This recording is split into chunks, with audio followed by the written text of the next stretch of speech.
Penn, and this is Teller. We're about to play an April Fool Us Day prank on our audience. About half an hour ago, when only a small portion of the crowd was in their seats, I went on stage and asked them to help us play a trick on all the audience members who hadn't arrived yet.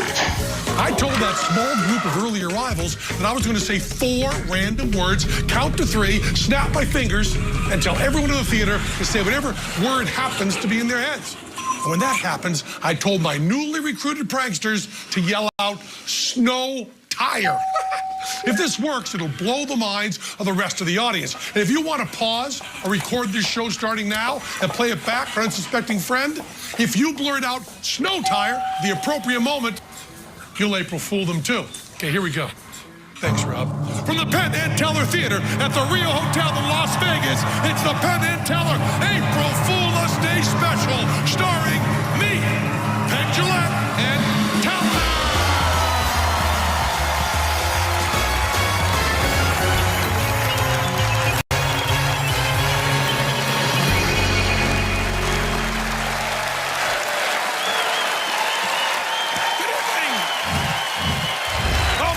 Gracious.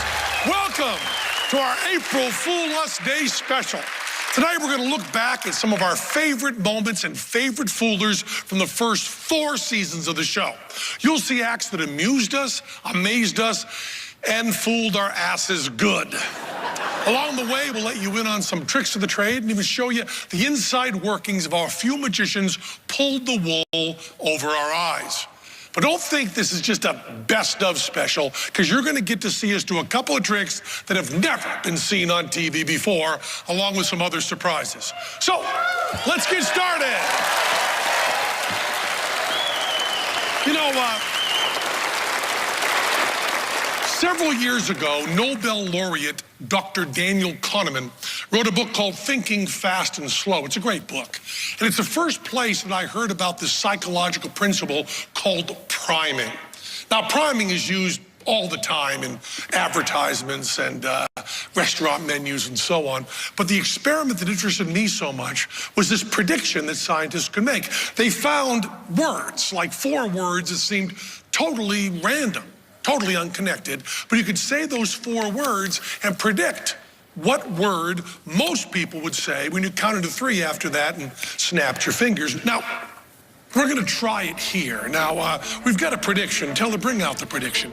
Here's a prediction. We can't change it now. And I've got 4 words I'm going to say. Now, listen to them carefully, but don't react to them. Just let them wash over you. Just kind of relax and just feel them. And then I'm going to count to 3, snap my fingers, and say the first word that happens to pop into your head. Now, don't try to outsmart me, because you'll be successful. Just let it wash over you, and then just say the first word that pops into your head. Don't try to think what I'm trying to get you to say.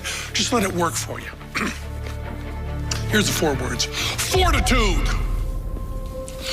Donut. Low wire. Vermont. 1, 2, 3. Now, I don't want to force this on you. I heard, maybe not a majority, but a plurality. It sounded like a bunch of you said snow tire. Is that right? Did you say, a few of you said snow tire. And here's our prediction. Snow tire. And now some of you know a little bit more about how magic works. Now, theoretically, what I just did was use mentalism and psychology to influence your minds, to get you all to think of one thing that we were ready to drop from the ceiling. It's very unlikely that we also had a garbage truck and a unicorn up there waiting to drop. So getting the people to say snow tire was really some kind of miracle. Or was it? Now, here's a little behind-the-scenes info. It's very hard for mentalists to appear on Fool Us because our rules prohibit 2 things that make a lot of mentalism work. One technique is something called pre-show. That's when a magician does research or talks with members of the audience before the show, gets information that he or she uses later to pull off a trick. Another technique is called stooging or plants. That's when you use people in the audience who appear to be innocent, but who are actually in cahoots with a magician. To be clear, pre-show work and stooging are not allowed on Fool Us.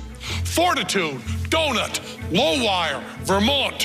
1, 2, 3.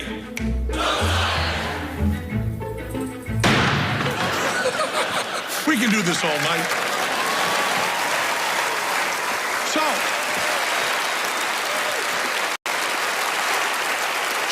So to appear on Fool Us doing mentalism, you've got to have something unique. You've got to be creative, and this act we're about to show you was about as creative as it comes.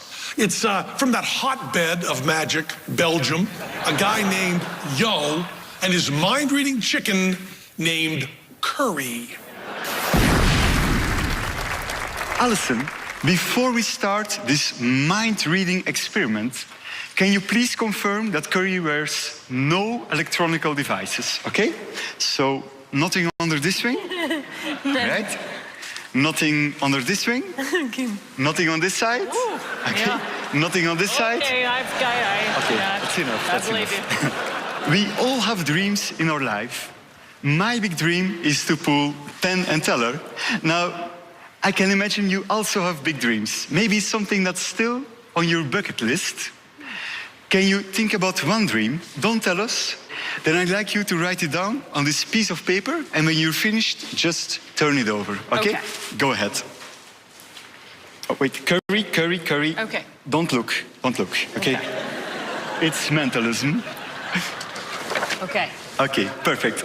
Now, I'd like you to think about 3 other dreams that are not your dream, okay? So make it very confusing for us. Choose believable dreams that are not yours. Afterwards, you can hang up the fake dreams together with the real dream, and you can hang them anywhere you want, facing the audience. Oh. Go ahead. Okay. Now, reading someone's mind is very hard for Chicken Curry. Therefore, she first needs to warm up her psychic powers. Curry, focus. Focus on the feather. Focus. Good. She's warmed up. Alison, Yes. let's have a look at your dreams. All right. To host a craft show, write a kids book, go to Japan, or get a pig. Great dreams. Now, for the real work, thank you. Curry is gonna read your mind. Think about your dream come true and look into her eyes. Live the dream.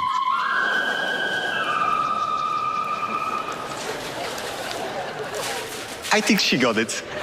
Now, please stand over here, face the audience, don't move anymore, and whatever happens, don't look back. Curry, what is her dream? Now, at this point, we think we've got the trick figured out. We think the page Yo gave Alison to write her real dream on was treated with a pheromone smell or a bit of food, something this chicken likes. So it doesn't matter where Alison puts it, it's the only piece of paper that smells like food to a chicken. We're from Belgium. She has a little trouble reading the English. Curry?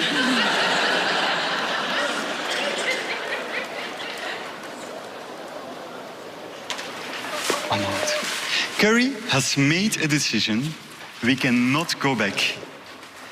Alison, if this is going to be her dream, I like everybody in the audience to go completely crazy, go absolutely bananas.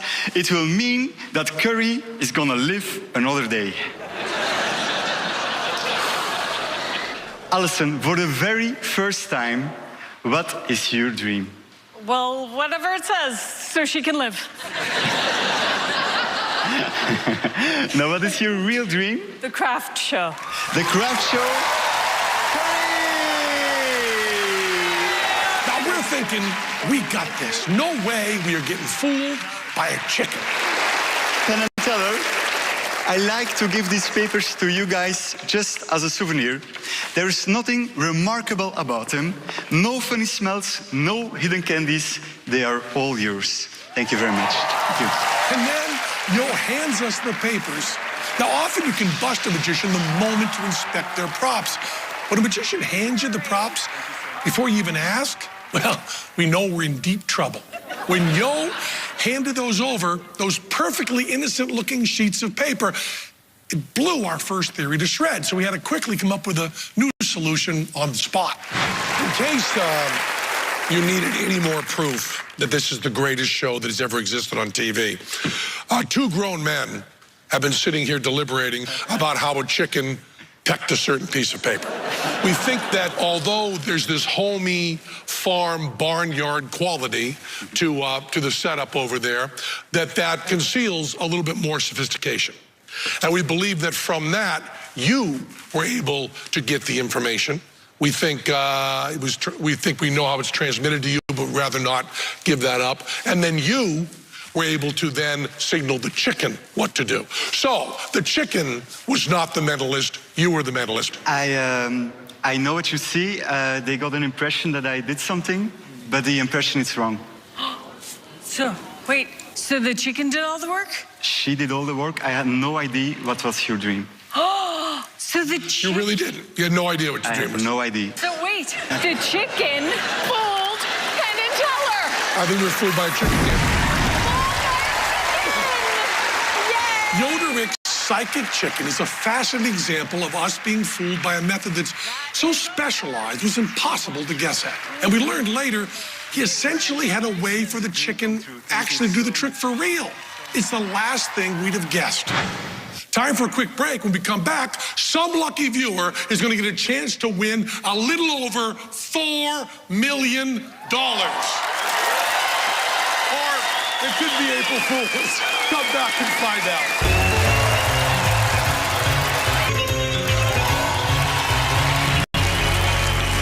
Welcome back to our April Fool Us Day special. There's a whole category of magic known as danger magic. That's near and dear to our twisted hearts, and we've done a lot of it. We've drowned Teller, caught his arm in a bear trap, and stuck his head in a cage full of rats. Right here. You just pour them in like that. Is this your card? And I put myself in harm's way for the cause, too. Now you go. Now you go. Now you're set. Go. Pick it up. Pick it up.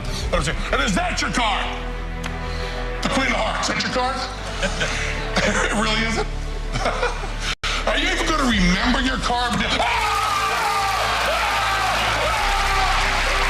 One of the reasons to use danger and violence and everything that comes with it, like blood, guts, and shock and fear, isn't that it helps fool people. Even a bloody trick has got to be bloody good.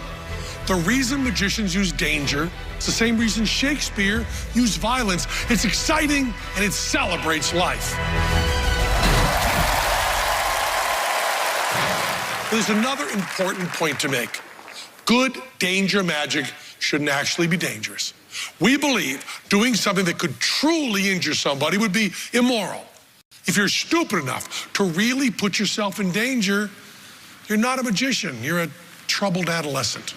We think the real magic is making something safe look dangerous. That's where the fun and challenge is. Nothing done on our show will ever be more dangerous than knitting. We make it look as scary as we can.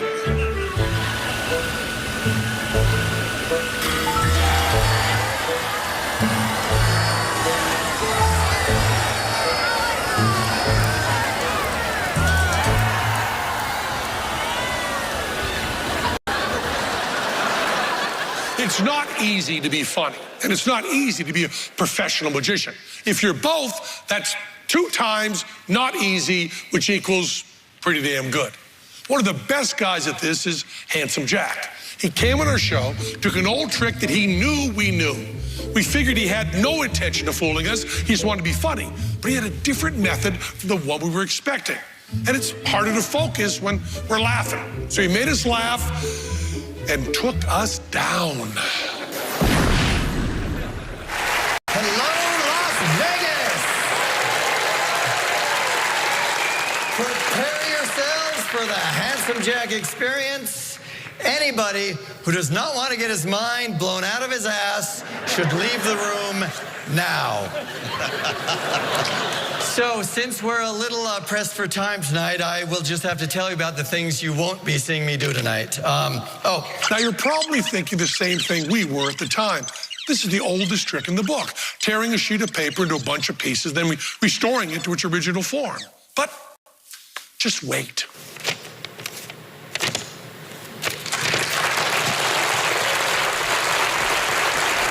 You know, one of my mottos has always been magic is... More of our first annual Penn and Teller April Fool Us Day special. Once we said that on the network, in public, they have to give us another one, right? It's mind control.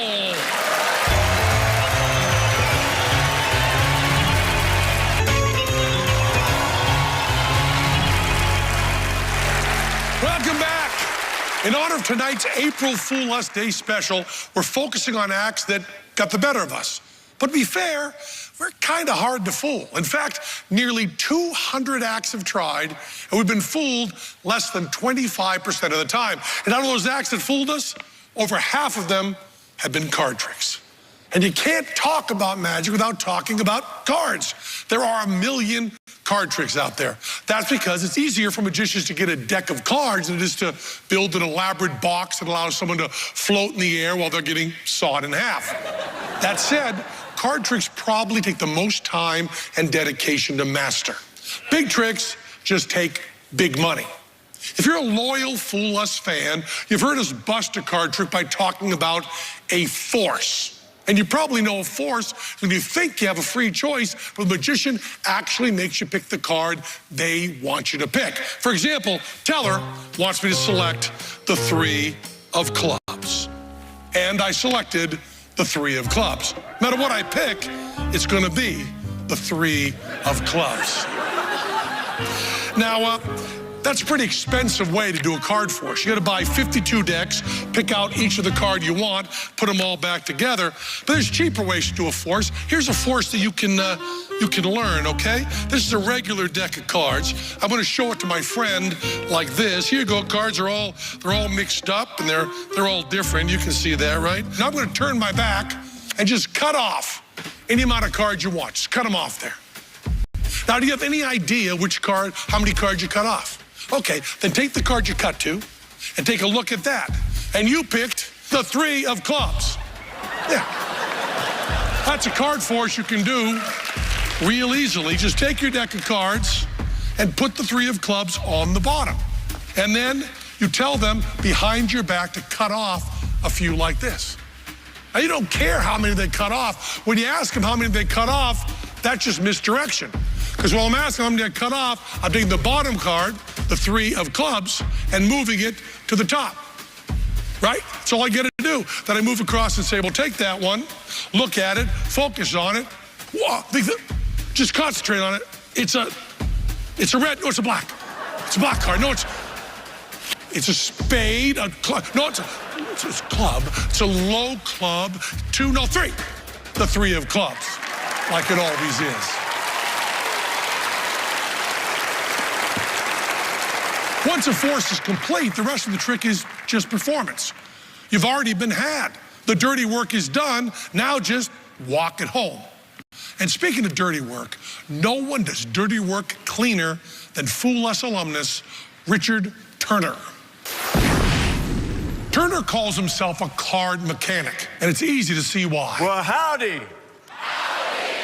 He moves cards like a finely tuned machine, and he's legally blind, and he still fooled us. I'm going to show you a few moves. Hand me the card face up. Face up. Face up. So tell the audience what you picked. 7 of hearts. Watch face up. This is called dealing seconds, but you have to deal the card as neatly as if you're dealing from the top. Check him out in slow motion. And you can see how unbelievable his moves are. Here he's doing a couple of what's called false shuffles. To the average person, it really looks like he's shuffling cards. But watch closely. He pushes half the deck through to the other side and then puts it back on top, exactly where it started. He's one of the best card handlers in the world. And while we're slowing things down, here's a look at us getting fooled in slow motion. We know what to look for, and we still can't see it. Richard is also the master of the bottom deal. That means he can deal the bottom cards off the deck, and it looks like he's dealing from the top. It's also called cheating. That's how he finished his Fool Us routine. His partner in this demonstration was Teller, who gets 4 kings and beats every other hand at the table. Here's some more. Thank you. No problem. And you and I just Oh, Miss us? yeah. We got nothing to say. He fooled us. Oh, my Can't do right. goodness. One of the reasons we created this show was to have the opportunity to feel that sense of wonder we felt about magic as children before we became the jaded, over-informed liars you see before you today. Once in a very long while, a performer comes along who makes us gasp in slack-jawed wonder again. Shin Lim is one of those magicians, and all he needs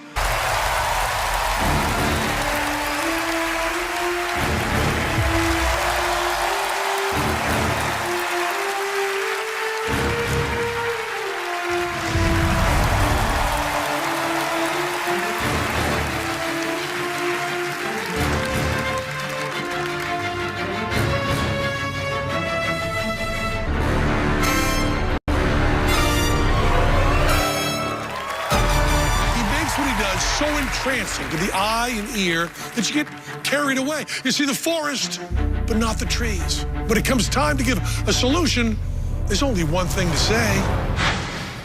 I felt it was perfect. And as Teller said, we didn't even know how you vanished the marker. So you, sir, fooled us. And he's only one of the 2 people who fooled us twice. We watched you closely the first time we were on. We watched you even closer this second time. I mean, you're just so wonderful and so beautiful every move you make. But we've been watching carefully, and I think I can demonstrate a little something about the routine if you'll allow me.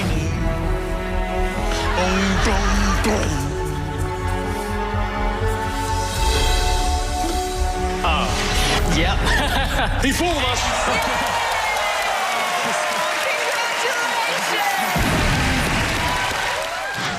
Up next, a few more secrets of Fool Us revealed, and I'm gonna turn Teller into a pony. Could happen.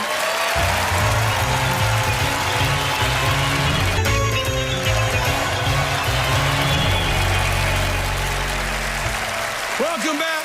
It's still April Fool Us Day, and we're still Penn and Teller. A question we get asked, especially by people who want to try and piss us off, is how did that trick fool you guys? When I watched the video a couple times, I saw what he was doing, and I'm not even a magician.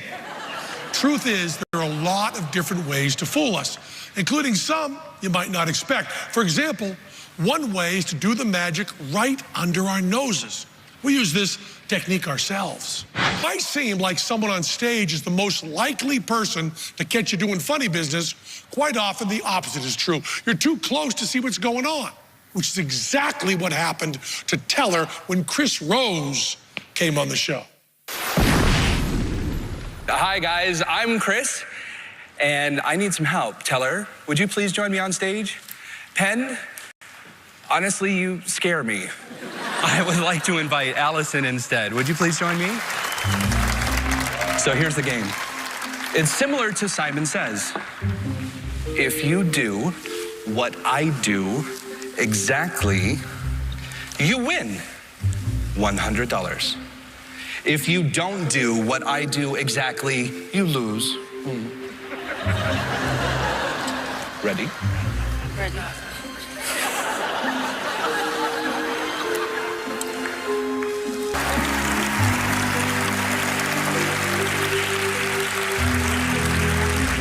Well, I already lost.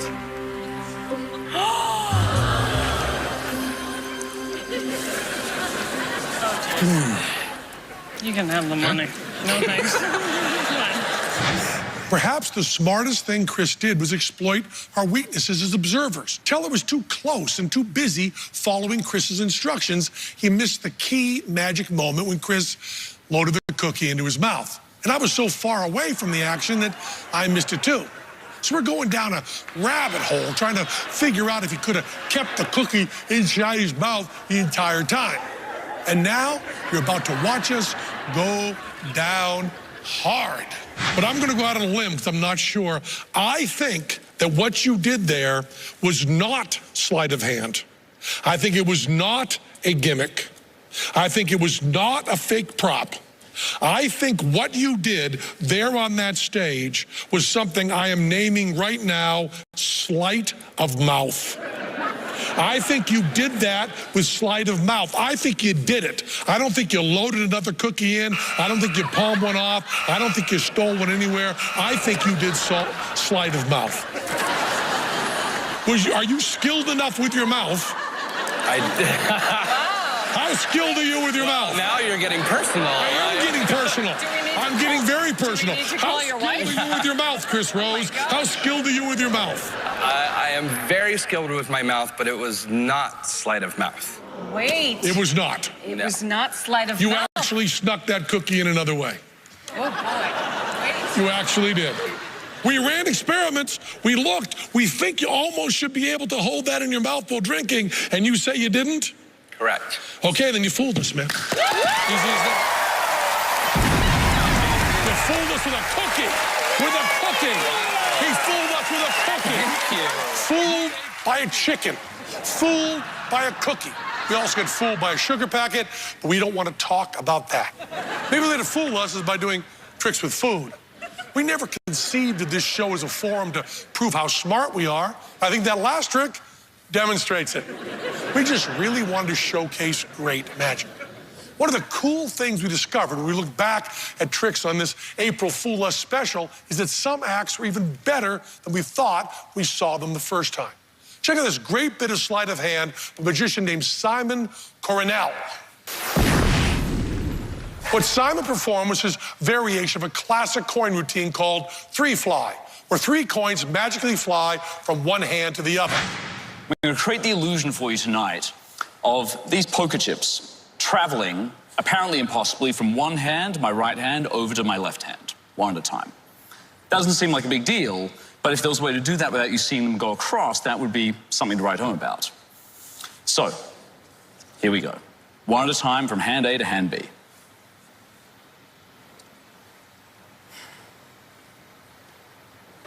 Okay, I should explain before we do this that it happens when you're not actually expecting it to.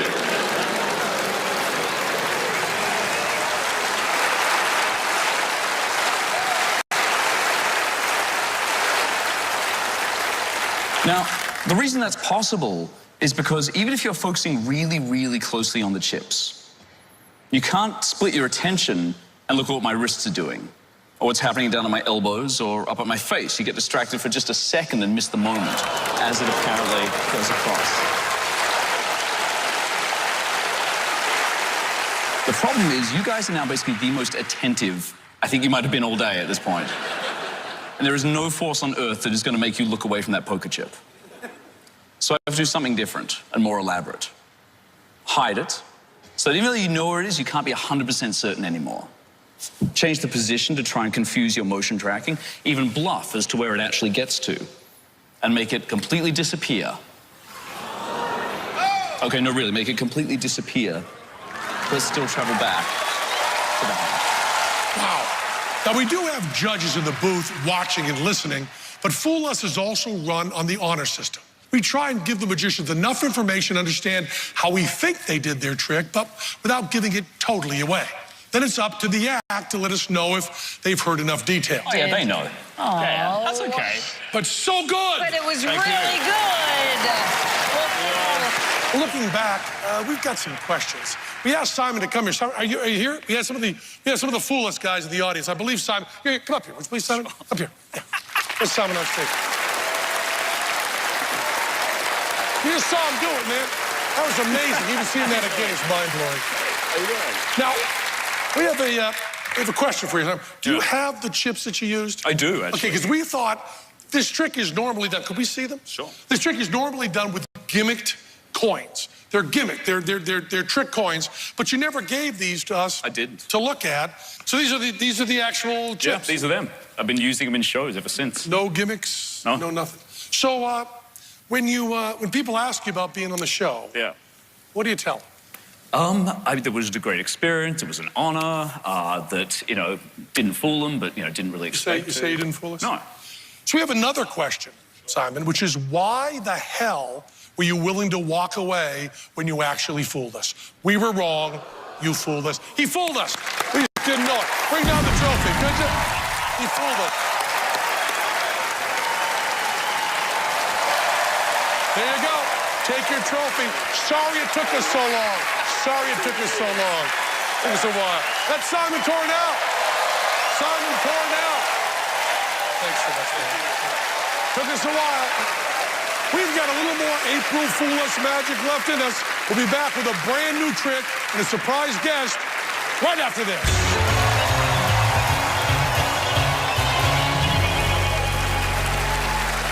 Welcome back to Penn and Teller's April Fool Us Day Special. If you think we've left out some great magicians tonight, you are correct. We have lots of favorites that deserve a mention.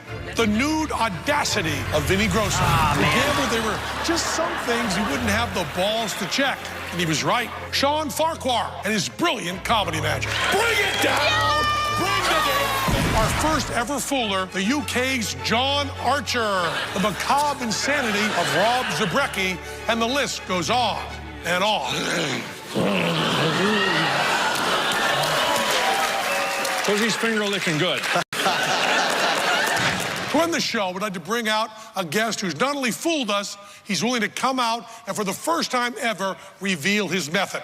You saw a clip of him with his pants down earlier in the show. Here's our good friend, Handsome Jack. Come on out here, Handsome Jack. Hey, man. Yes, sir. Good to see you, man. Hello, sir. Now, why don't you tell the people how you managed to fool us? Well, when I found out I was going to be on the show, I thought, I don't want to invent a magic trick or build a prop or practice or rehearse. That's for chumps. I wanted to cut straight to the chase. And you were smart. You knew that with carny trash like us, the direct route is the best. And by direct route, we mean cash incentives. That's right. I thought maybe you don't need to fool Penn and Teller in order to fool Penn and Teller.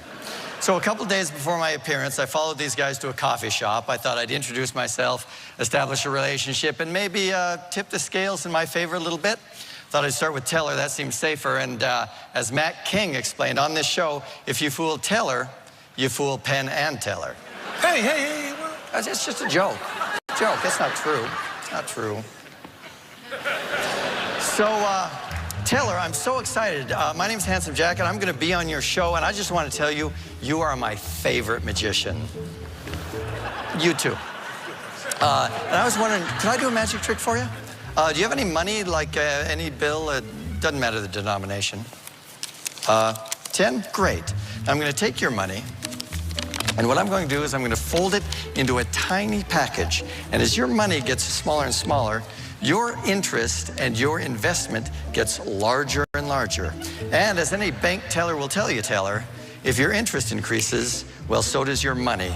And now you can see it is a $20 bill, ladies and gentlemen. Whoa. And that's for you. You can keep that. Well, you double his money. That's right. Yeah. I did. But you won't get far with a $20 bribe. All right. How about I double your money? Yeah, how about triple it? Whatever you want. In that case, let's do a 100, shall we? All right, I tell you what, I've got an idea. I have a marker here. Why don't you write your name on that bill? I'll do that right now. Yeah. And I will add and make it constitutional. There we go, right there. And there you have it. All right. So if I triple your money, that means you will get a $300 bill. $300 bill? That's what I'm going to get. Right, let me try something. All right, Penn, I don't want you to look away. I don't even want you to blink, because this time it's going to happen on the count of 1. So you can see your money has tripled. It is now a $300 bill. $300 bill, wow, it tripled my money. Now, I was worried he'd realize there's no such thing as a $300 bill, so I did something. I didn't know Bob Dylan was on the $300 bill. It's Bob Dylan. It's on the $300 bill. That's what we call misdirection. Wow, I got a $300 bill. This is great. So at this point, Penn was happy. I'm really happy. Everybody watching in the coffee shop was happy. We're happy. I was certainly happy. Taylor was the only one who was not happy. And that's okay, because the needs of the many outweigh the needs of the teller. But I figured I'd do something for him anyway. Taylor, do you still have that $20 bill I gave you? Okay, I tell you what, here's what I want you to do. I want you to concentrate.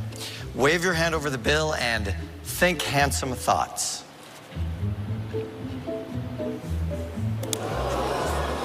And now, it's a $100 bill. Hey, that's my $100 bill. That's right. I don't care, because I got a $300 bill with Bob Dylan on it. So you can see it's not just a great magic trick. It's not just a token of admiration. It's also a redistribution of wealth.